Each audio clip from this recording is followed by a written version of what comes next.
Me voilà, j'avais pas d'idée dans l'introduction, je t'avoue. J'ai vraiment fait ça au feeling. L'idée, c'est que on se retrouve dans ce vlog. Donc là, je suis actuellement au Vietnam. Tu vas me suivre un petit peu dans ma journée, comment je vis, etc. Je vais te donner ici deux trois astuces si tu souhaites voyager en vrai. Je vais te parler un peu dans tous les cas de ma personne. Enfin, pas de ma personne directement, mais comment je vis actuellement au Vietnam et un peu en quoi ça a été bénéfique pour moi. Là, actuellement, le programme, en gros, c'est que ça va faire quasiment 4 mois que je suis pas en France, donc je rentre demain et j'ai beaucoup repoussé ce vlog. Donc je me suis dit que bon bah avant de partir, il faut quand même que j'arrive à vlogger une journée. Parce que étant donné que je suis un piètre vlogueur, en fait ce qui se passe c'est que quand je veux vlogger, je vlog une demi-partie de ma journée parce que j'oublie totalement que j'ai un vlog à tourner. Donc là on va essayer de s'y tenir. Donc j'ai fait ça deux fois de juste vlogger une moitié de journée. Et donc là, on va simplement vlogger ma journée. Là, actuellement, il doit être 10 h du matin à peu près, je pense. J'ai un peu de boulot parce que les 2 prochains jours, du coup, je me casse demain. Donc évidemment, je vais être dans les transports. Donc je vais pas pouvoir bosser plus que ça. Je vais pas pouvoir créer de contenu ou quoi que ce soit. Surtout que j'ai redémarré Instagram depuis zéro. Euh, donc forcément, bah, ça prend plus de temps. Il faut créer du contenu pour que les gens comprennent que déjà j'ai changé de compte et soient redirigés vers le mien. Bref, donc ça me prend une bonne partie de mon temps. Et également,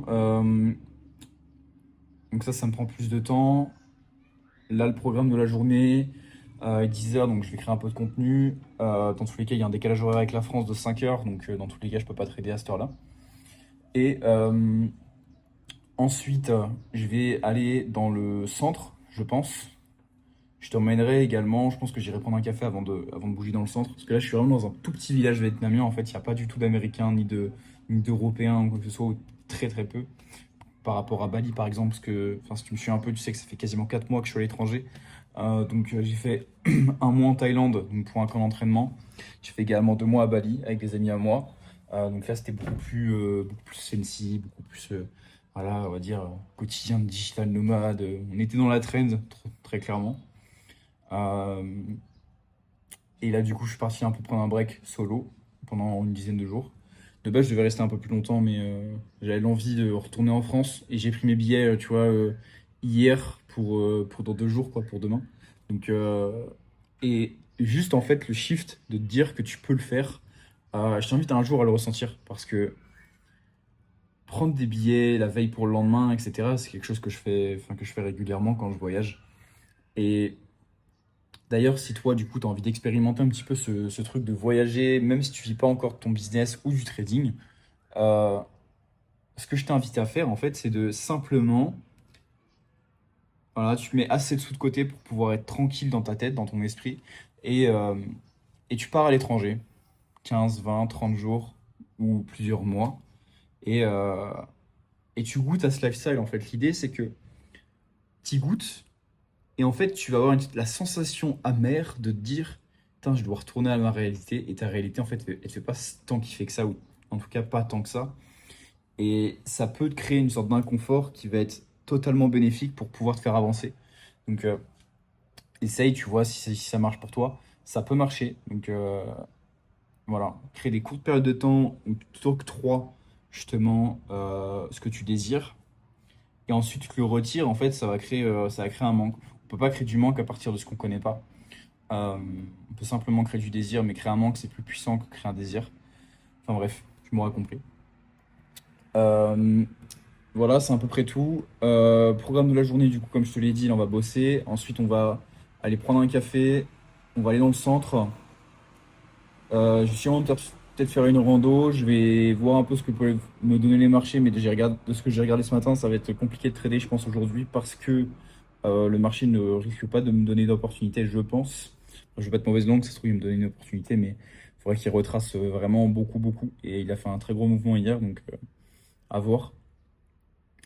Et, euh, et ensuite, va falloir que je fasse mon sac, il va falloir également que j'aille manger, donc je t'emmènerai à l'adresse où je vais manger euh, ce soir. Une adresse incroyable, tu peux manger du buffle. Du coup, j'ai un peu sympathisé avec le propriétaire. Super sympa. Bref, c'est à peu près tout. C'est fait très très long comme introduction.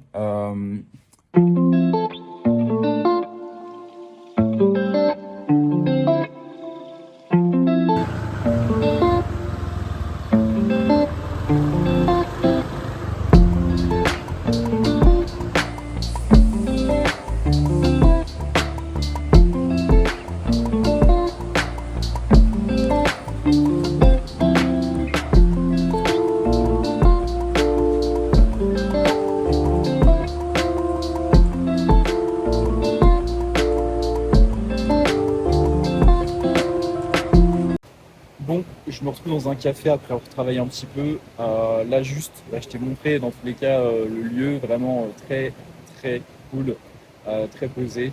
Là j'ai une rivière en face de moi, j'ai juste mon café et la rivière. Et j'ai discuté de quelque chose avec le propriétaire, c'est que peu importe où j'ai voyagé en Asie, et c'est un truc que je respecte énormément pour les pays asiatiques, c'est qu'ils gardent leur culture. Mais ils gardent vraiment leur culture, c'est-à-dire que les fêtes religieuses, ils sont quasiment tous croyants. Euh, et moi, c'est un truc qui m'inspire énormément sur un pays que je visite, ou sur un pays vraiment où je veux vivre plus tard. C'est que la culture est quand même relativement conservée. Et c'est ce qui me plaît aussi en Asie, c'est que globalement, les gens respectent les traditions. C'est comme par exemple à Bali, je vais te donner un exemple très très simple, et des amis qui vont regarder ce vlog vont être d'accord avec moi. C'est que il y a un jour par an, en fait, c'est comme le nouvel an, ils font la fête, et ensuite le jour d'après, ils restent 100%, enfin 24 heures totalement confinés. Ils ne doivent pas faire un bruit, les lumières ne doivent pas être allumées, et il y a énormément d'expatriés à Bali, mais tout le monde respecte les règles. Tout le monde respecte les règles à ce niveau-là. Et moi, je trouve ça incroyable parce que juste, ça démontre déjà du respect envers les traditions d'autres pays, même si t'es pas chez toi. Et ça, c'est top. Moi, c'est quelque chose que j'ai toujours admiré en Asie, c'est malgré l'expatriation qui est juste en train de prendre de l'ampleur, ils gardent leurs traditions et ils en ont rien à foutre de savoir qu'il y a des expatriés, qu'il y a des gens d'autre part. Et moi, c'est quelque chose que je respecte énormément. Et voilà, on se doit de faire attention quand on voyage dans d'autres pays au respect des traditions, à respecter comment eux vivent. Donc voilà, c'était juste un petit message comme ça. Moi, je vais enjoy mon café tranquillement et on se retrouve juste après. Ensuite, je vais juste aller rebosser et après, je vais aller en ville.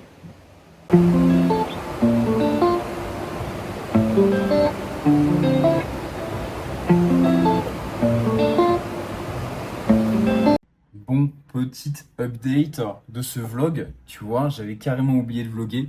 Donc j'ai été me prendre entre-temps un smoothie rapide, parce que j'avais un peu faim et j'avais envie de glucides. Là, j'ai pas encore mangé, donc là, il va être quasiment 16 h, donc ça va être l'heure d'aller manger. Faut aussi que j'aille retirer du cash, parce que j'ai plus de cash et il faut que je paye mon scooter que j'ai pas encore payé. Et je viens également de prendre un trade, donc à voir comment ça va se dérouler. Je vais te le récap dans tous les cas dans cette vidéo. Je prendrai le temps de te faire un récap. Euh, Juste ici, hop, regarde, je te montre ça. Juste là, normalement tu dois voir. Donc à voir comment ça va se passer. Pour le moment, ça va. Pour l'instant, je suis déclenché, quoi, simplement. Et puis la suite, c'est que là, je vais aller manger. Après, il faut que j'ai retiré du cash. Mais il fait pas super chaud. Donc, en sachant que j'ai pas d'habit chaud, évidemment. J'ai que des shorts, des chemises, des t-shirts. Enfin bref, rien de chaud. Donc, faut que j'aille jusque dans le centre, 20 minutes. Avec un petit peu le froid, du coup. Bref. Et je viens également d'accueillir un nouvel élève dans l'accompagnement. Donc, ça fait plaisir. On va aller chercher du résultat. J'ai mes élèves qui ont de plus en plus de résultats. Enfin bref, tout avance en ce moment, donc c'est vraiment cool. Et là, quand je vais arriver en France, je vais pouvoir. Enfin, mon trading se porte bien. Enfin, tout roule vraiment. Tout est dans le. Est bon. Et là, on va simplement aller. Enfin bref, je me perds dans mes explications. Excuse-moi, faut que je remette un peu de la clarté sur ce que je dis. Mais là, on va aller manger. Ensuite, on va tout de suite aller retirer du cash. Et voilà. Et je disais, ouais, les élèves ont des résultats, j'ai de nouveaux élèves, tout roule, mon trading se porte bien, je prends des nouveaux contrats, donc voilà, enfin bref, tout est impeccable. Sur ce, on se dit à tout de suite. Bon, on se retrouve rapidement du coup dans ce récap où je vais te récap exactement comment j'ai pris le trade sur JBPUSD. On va aller voir ça tout de suite. Hop, je vais prendre un graphique vierge, comme ça va permettre d'être beaucoup plus clair. Alors. On était, il me semble, à ce niveau-là. Donc, un trade assez technique, donc assez dur à récap. Si jamais tu n'as pas de bonnes notions, ça va sûrement pas beaucoup te parler. Donc, première chose que je vois, on a pris la liquidité externe juste à ce niveau-là, donc à gauche, qui permet potentiellement d'aller chercher une réaction inverse, donc en l'occurrence une réaction baissière, pour au moins aller chercher ce niveau. C'était mon target, juste là. Donc, en réalité, mon analyse s'est surtout fait sur des divergences, et c'est là justement que ça va pouvoir être très intéressant pour toi, où tu vas pouvoir prendre un maximum de valeur, parce que c'est un cas très très intéressant, et que je t'invite du coup à étudier par la suite. Donc, deuxième chose, donc j'irai faire un tour sur EURUSD et le DXY pour que tu puisses avoir vraiment une vue d'ensemble. On a les 3 indiens en M5. Alors, ils sont un peu tendancieux, je te l'accorde. On a 1, 2, 3. Donc, la distance entre les 3 est un peu grande, donc ce qui fait que c'est pas forcément top. Par contre, donc moi, là où j'ai été vraiment intéressé, c'est que juste à ce niveau-là, on vient break donc sur le breaker en M3, et ensuite on vient directement retoucher à l'extrême juste à ce niveau-là. Et c'est à ce niveau-là que je suis rentré, donc tac, avec le SL juste au-dessus, et c'est là que c'était super pertinent d'aller simplement chercher donc ce lot ici. Peut-être que j'avais prévu de me payer ici, je me rappelle plus exactement. En tous les cas, c'est pas très important au niveau du target. Mais donc c'est bien ici, et malheureusement le prix n'est pas venu me TP. Il s'est simplement retourné, donc je me suis fait BE. Donc voilà. C'était un trade donc vraiment top en termes de divergence, et c'est là qu'il y a énormément de choses à comprendre. Donc je vais aller tout de suite te montrer ça sur une autre paire, donc sur EURUSD. Donc en l'occurrence, on était à ce niveau-là, il me semble. Donc tac. Donc on était juste ici quand on a retracé. Donc ce qui m'a fait comprendre déjà que le timing était plutôt bon.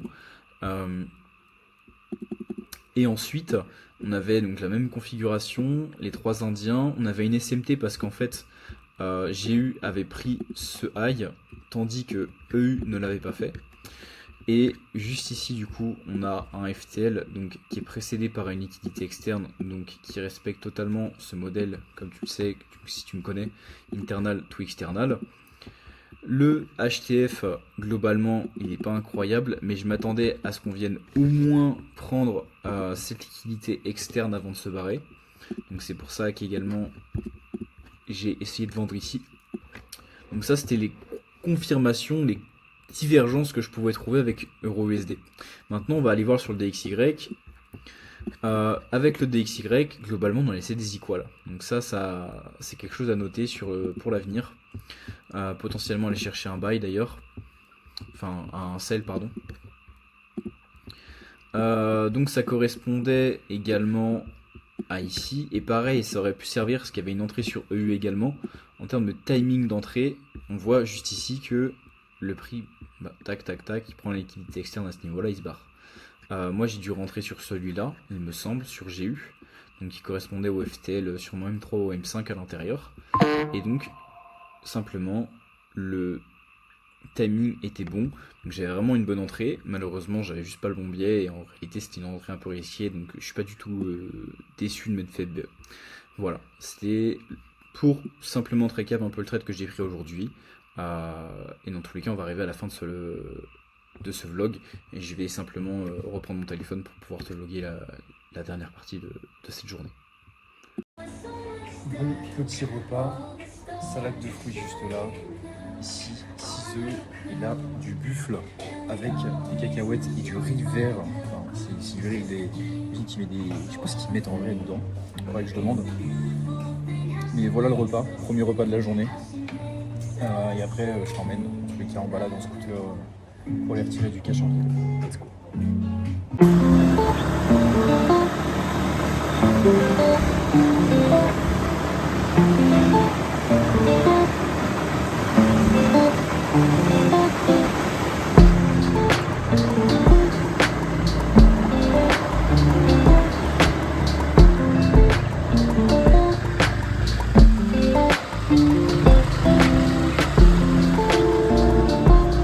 Ok, donc je viens tout juste de m'arrêter dans un stand pour acheter ça.